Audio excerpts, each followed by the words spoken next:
Hola amigos, hoy comenzamos nuestro programa Detrás del Dinero y vamos a iniciar con lo más importante de las noticias de esta semana y del día. Inicialmente, hoy salió en la Gaceta Oficial el decreto de aumento del 15% sobre el salario mínimo, que ya se va a hacer efectivo a partir de este mes. Pero también el Instituto Nacional de Estadística, INE, anunció que la canasta básica se ubicó en 6.382,62, un aumento del 90% en relación al año anterior. Sin embargo, fíjense la diferencia que hay entre el aumento y lo que el mismo gobierno define como canasta básica, un aumento de más de 1.000 bolívares, y estas son cifras oficiales, o sea, hay otras instituciones que lo ubican en 8.000, incluso algunas en 16.000, la canasta básica. Por otra parte, también tenemos pendiente lo que está ocurriendo con los supermercados, los mercados, etcétera, donde todavía siguen detenidos algunas personas, por ejemplo, en Día a Día, en Farmatodo y en otros locales, farmacias y comercios, que lamentablemente pues todavía no está claro el motivo de su detención, porque hoy día es muy difícil el manejo de inventario y entonces ellos están siendo supervisados, pero no se entiende el por qué estén detenidos cuando ahí están las puertas abiertas. La misma Fede Cámara, Jorge Roy, ha dicho que están dispuestos a colaborar con el gobierno. Sin embargo, lamentablemente hay gente detenida y todavía no se conoce a fondo cuál es el motivo.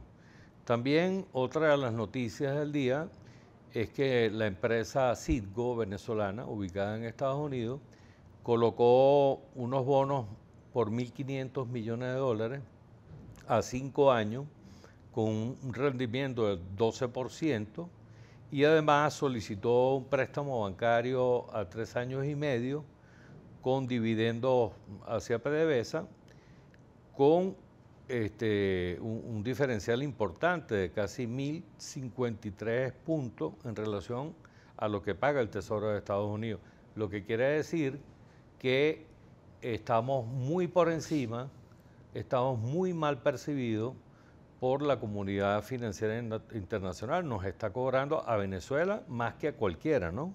Y además tenemos que considerar que ya, por ejemplo, las calificadoras de riesgo como Moody's, ya en diciembre estaban alertando sobre una posibilidad de default, cosa que fue denegada por el gobierno. Pero también la agencia Fitch nos bajó de B a CCC, que ya estamos hablando de inversiones especulativas y estamos hablando de riesgo en que puede incurrir Venezuela en default. Y hoy también se conoció otra información de otra agencia en la cual también nos bajan la calificación, que se trata de Standard & Poor's, que bajó la calificación soberana de la deuda a CCC. Estábamos en CC+, pues.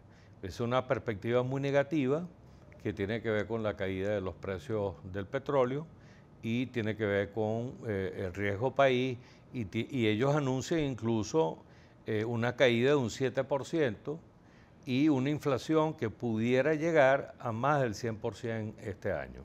Entonces, nos encontramos con perspectiva negativa desde el punto de vista de lo que es el precio del petróleo. Nos encontramos también con que la producción no sube, se encuentra ubicada en 2.3 millones de barriles, y nos encontramos con una situación en la cual no estamos cobrando cash por todos estos convenios y pactos que hay con Petrocaribe y otros países de América Latina.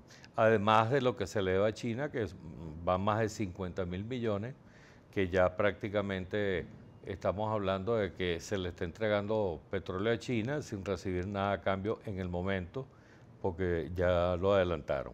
La otra nota es un poco la expectativa que hay con el nuevo convenio cambiario, en donde será eliminado prácticamente el SICAD quedará una especie de SICAD DOP y quedará en la bolsa de valores un mercado en el cual se supone que la empresa pública y privada van a colocar divisas.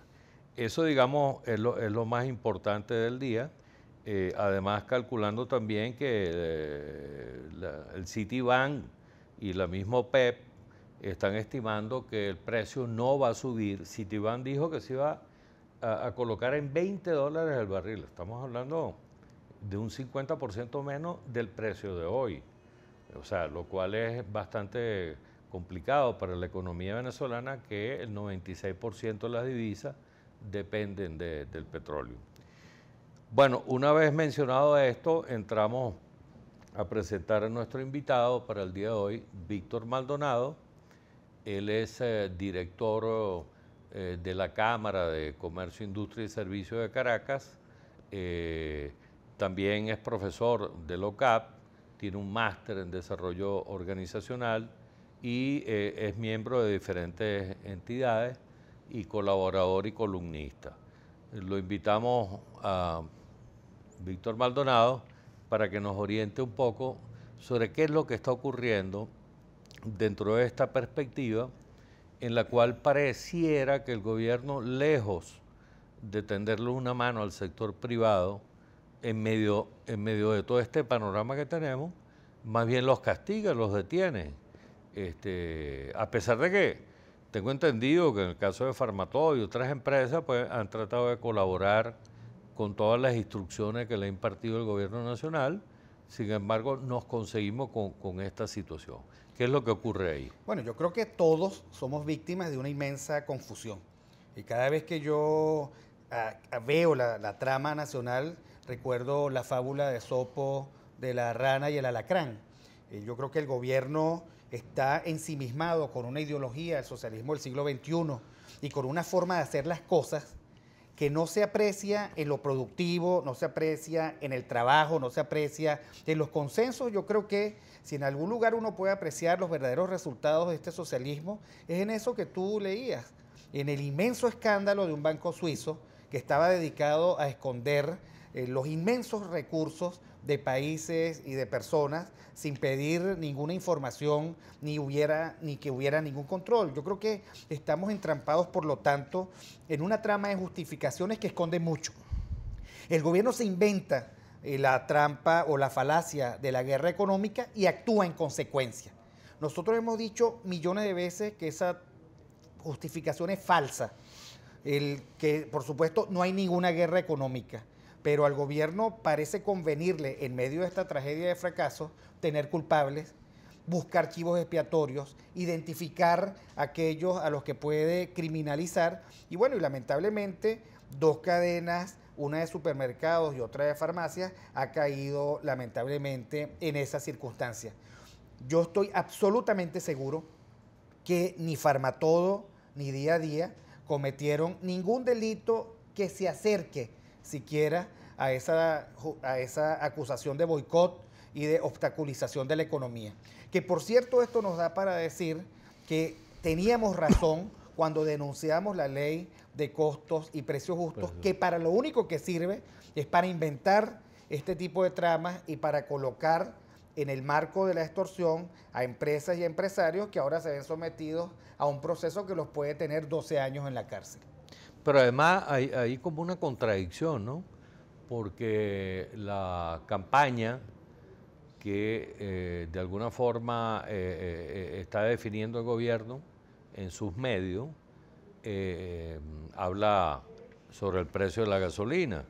Entonces pone a unas personas diciendo, bueno, si mi costo es este, entonces lo voy a vender por debajo de mi costo. O sea, es como una cuestión contradictoria porque lo mismo debería aplicarse en la empresa privada, si asumimos ese criterio. O sea, si el gobierno dice que el precio de la harina precocida es 19 bolívares el kilo y Polar dice que es 26.5 y le está diciendo, bueno, o me baja, digamos, el maíz a puerta de fábrica, o me permite subirlo a un precio razonable porque además la ley permite que tú puedas tener una ganancia del 30%, cosa que no están teniendo. Entonces, ahí hay una contradicción. ¿Cómo la ves tú?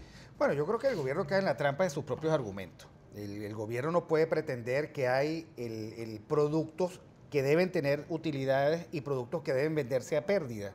Y con esa propaganda, él se convierte en el hazme reír de sus propios argumentos, de su propio discurso. Ciertamente, parte de la tragedia de este socialismo ha sido el obligar a las empresas a vender por debajo de sus costos. Y eso no le conviene a nadie. Por cierto, la Cámara de Caracas fue la única hasta ahora que en el año 2013 pidió públicamente que se aumentaran el precio de la gasolina. Y lo pedimos porque como medida pedagógica, como factor de aprendizaje, los venezolanos tenemos que asumir que nada, ni servicio público, ni bien productivo privado, se puede vender por debajo de los costos porque violando las leyes del mercado, lo que incurrimos es en estos dos peligros que los tenemos, la inflación y la escasez. Nosotros tenemos inflación por escasez y escasez por inflación. Y bueno, lamentablemente eso se transforma en una penuria para la gente que se expresa en las colas que tenemos que hacer todos para conseguir o para tratar de conseguir lo que al final no conseguimos.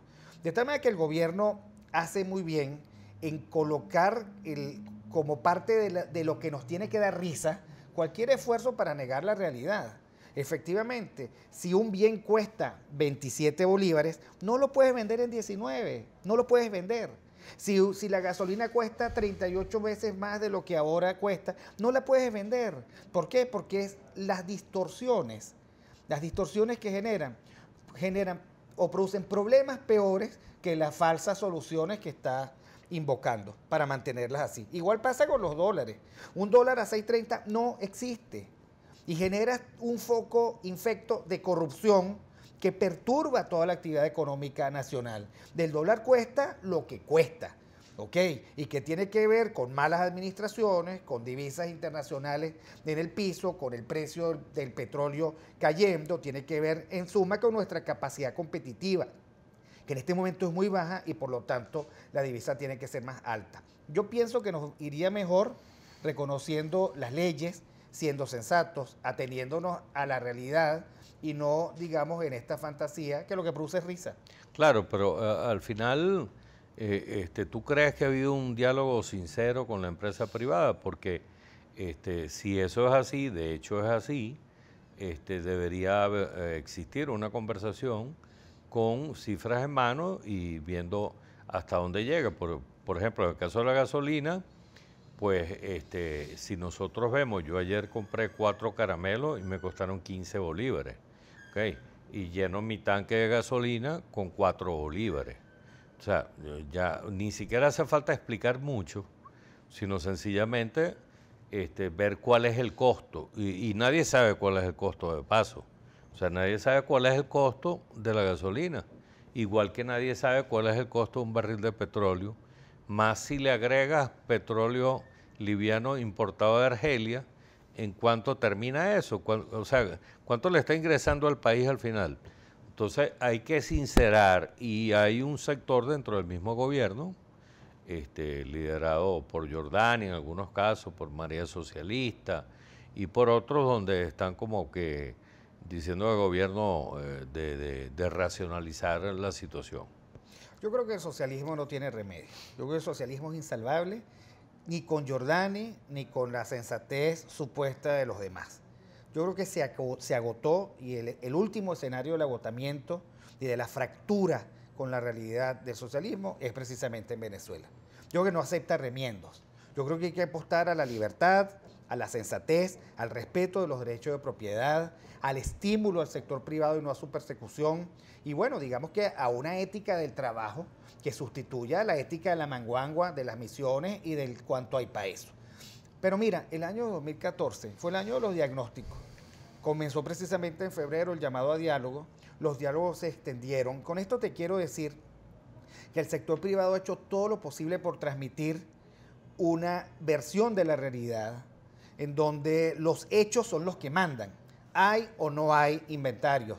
¿Hay o no hay y para cuánto tiempo? Bueno, ¿y cuál ha sido la respuesta del gobierno un año después? Que aquel que diga que no hay inventarios va preso es invitado al SEBIN a hacer, digamos, una declaración compulsiva. Yo creo que el gobierno tiene todos los diagnósticos y lo que uno tiene que preguntarse es por qué el gobierno, que está lleno, rebosado de diagnósticos sensatos, por qué sigue en las suyas tratando de insistir en este socialismo que no nos lleva a ningún otro lado que a esta inseguridad mezclada con inflación y con escasez que estamos viviendo ya. Por supuesto, entonces, por un lado hay un discurso de darle la mano al sector privado, de que vengan a invertir, país potencia, etcétera, y por la otra, no hay estímulo, no hay seguridad jurídica, está ocurriendo esto, ¿no?, de Farmatodo, lo que indudablemente ya está en el plano internacional y eso de alguna forma va a afectar el otro discurso de que vengan a invertir. O sea, si no hay las condiciones para invertir, no hay las divisas para poder importar y producir en el país, no hay tampoco las divisas para las transnacionales para pagarle a sus casas matrices, ¿cuál va a ser la situación final? O sea, el gobierno va a seguir encerrándose sobre sí mismo, va a llegar a una situación, digamos, al borde del default antes que ceder y negociar. Yo no sé hasta dónde nos va a llevar el gobierno, pero por el camino que vamos ya sabemos cuáles son los resultados. Yo me temo que hace falta mucho más sensatez de la que tiene. Y yo lamento tener que decir que en el plano de las inversiones de los países competitivos, los discursos son mucho menos importantes que las realidades. Y la realidad es que aquí se persigue al empresario, se violan los derechos de propiedad, se hostiga a las empresas y se persigue cualquier rango de libertad y de emprendimiento que a uno se le pueda ocurrir. Aquí ser empresario es peligroso. Ahora, anoche en la televisión española, TVE, estaban tocando el tema esto del banco que hablamos inicialmente, HSBC, que es un banco ubicado en Inglaterra, pero que es su sucursal en Suiza, a través de un informe en Francia, reveló anoche una gran cantidad de cuentas a nivel mundial donde están implicados desde artistas hasta supuestos narcotraficantes, ¿no? Ya eso se veía venir porque ya todos asumieron de alguna forma la ley de legitimación de capitales, que tiene que ver con romper un poco el secreto bancario y tiene que ver no solamente con narcotráfico, corrupción, estamos hablando de gobiernos corruptos, tiene que ver también con evasión impositiva y ellos informaron allí que Venezuela en esas cuentas estaba en el tercer lugar, incluso nombraron al general Marcos Torres, que es el ministro de Finanzas y presidente de varios bancos de Venezuela. O sea, estamos hablando de 14.500 millones de dólares, ¿no? Lo que serviría un poco para amortizar la deuda de Venezuela. ¿Cómo ves esto dentro del plano internacional? O sea, la ubicación de Venezuela, por una parte solicitando dinero afuera, que nadie le quiere prestar, y si le prestan es muy alto, a muy altos intereses, y por la otra con estas denuncias, no confirmadas por nosotros, sino expuestas por varias agencias de noticias, en la cual pues hay personalidades o organismos de Venezuela con esa cantidad, digamos, de dólares afuera. Bueno, mira, yo creo que uno de los activos que habrá que reconstruir es precisamente la reputación institucional del país como un país decente. Por otra parte, a mí no me extraña para nada que los recursos del país estén en cualquier sitio, menos en donde debe estar, porque aquí no hay control institucional, aquí no hay separación de poderes, aquí no hay contraloría, aquí no hay transparencia y aquí hay un manejo impune del poder y como lo decía Lord Acton en su célebre apotegma, el poder corrompe y el poder absoluto corrompe absolutamente. La corrupción es tangible, o sea, la corrupción no es un discurso, es un conjunto de resultados. ¿Cómo se expresa en los países? Bueno, en primer lugar, en los países corruptos hay un maridaje no explicado e indeseado con el narcotráfico. En los países corruptos, las reservas internacionales terminan en las cuentas privadas de sus dirigentes. En los países corruptos, la justicia se aplica para perseguir al supuesto enemigo y no para hacer justicia y construir Estado de Derecho. En los países corruptos, los resultados son estos, hacia lo menos, hacia la falta de infraestructura, hacia la pobreza. Bueno, y lamentablemente las cuentas ya sabemos dónde están. Bueno, veremos lo que suceda próximamente. Le damos las gracias a Víctor Maldonado por su presencia acá y nos vemos la próxima semana. Muchas gracias.